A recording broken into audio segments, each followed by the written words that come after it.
A graça e a paz, vamos que está chegando a hora. Vamos falar hoje sobre a vida cristã e vamos tratar sobre o capítulo 36, tá? Esse é um capítulo muito rico, tá? Algumas coisas é bom vocês anotarem sobre esse capítulo. Por exemplo, Paulo, ele cita mais de uma vez aquela lista ali das obras do Espírito Santo, o fruto do Espírito Santo, né? No singular, né? O fruto do Espírito Santo. E só que de todas as virtudes que ele coloca, apenas 4 se repetem. Toda vez que ele vai citar ali as virtudes do cristão, 4 virtudes se repetem, as outras não, as outras variam. Então isso é bom você anotar, porque ele pode perguntar, né? Quais virtudes, bota ali A, B, C, D e E, né? Digamos.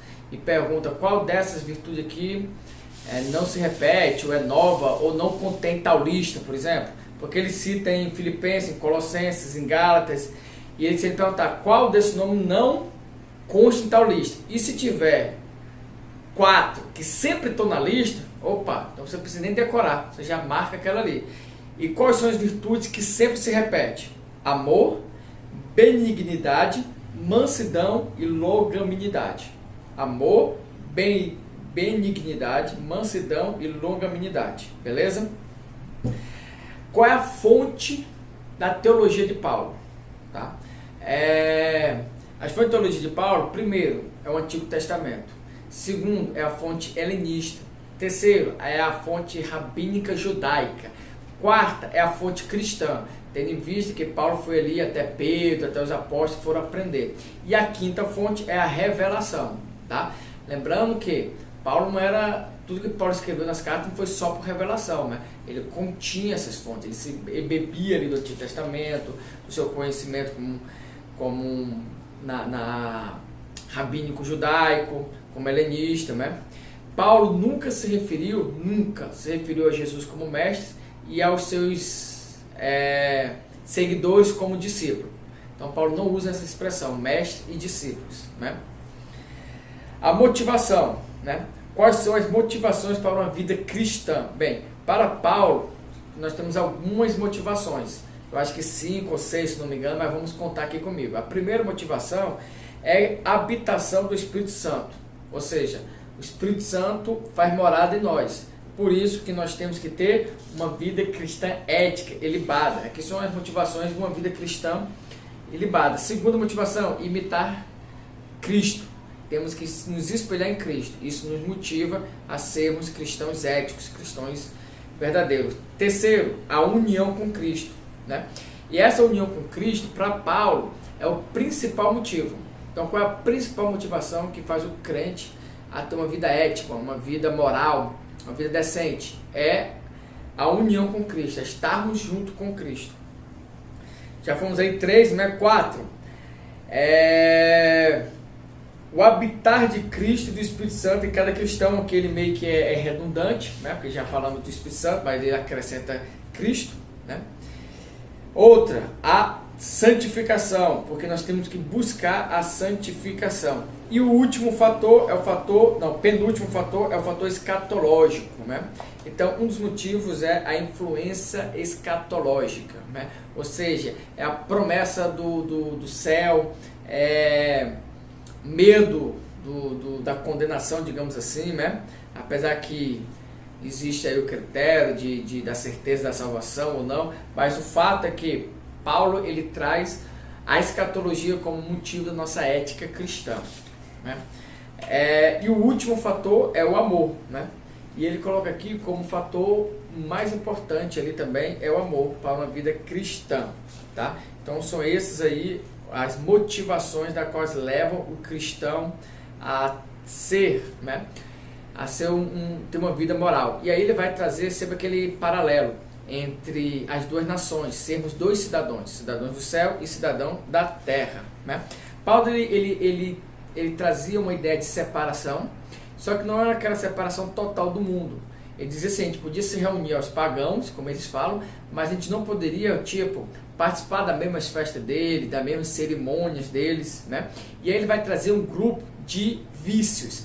Os vícios da quais a nossa natureza carnal, nós temos que sepultar, nós temos que tirar esse vício da nossa vida, porque ela pertence à carne e agora nós temos que viver em Cristo.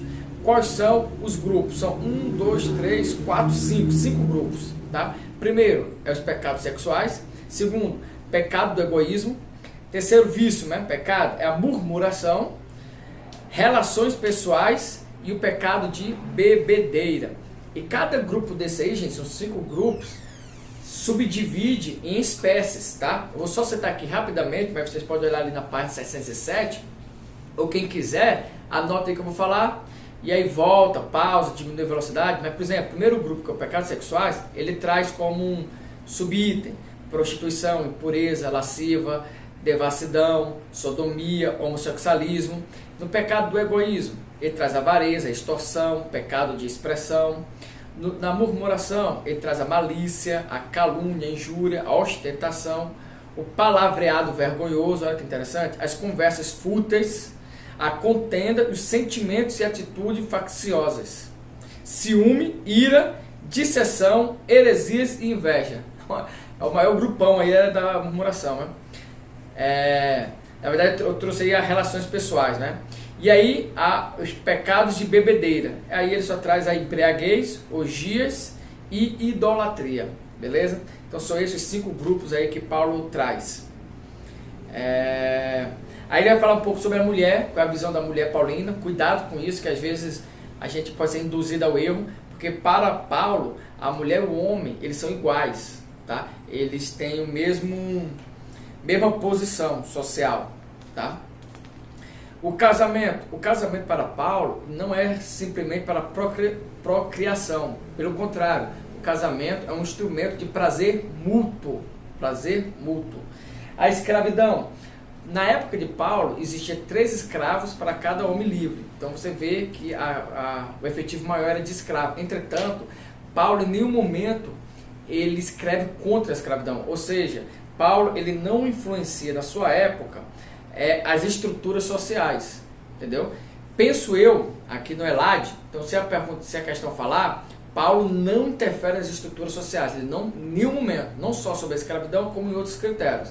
Mas a única preocupação de Paulo, ainda Elad falando, é com a ética cristã, o cristão ser realmente um cristão verdadeiro. E aí ele não fala das estruturas sociais. Agora eu falando, eu penso que quando Paulo escreveu o seguinte, quando a pessoa se torna um cristão verdadeiro, automaticamente as estruturas sociais são influenciadas, são rompidas, né? Mas o que nós temos que pensar na prova é que Paulo não escreve nenhuma influência, nenhum posicionamento, nenhuma revolução das estruturas sociais. Beleza? Então são esses os principais pontos do capítulo 36. E aí eu aguardo vocês para o nosso próximo encontro. Até lá, hein? Fui!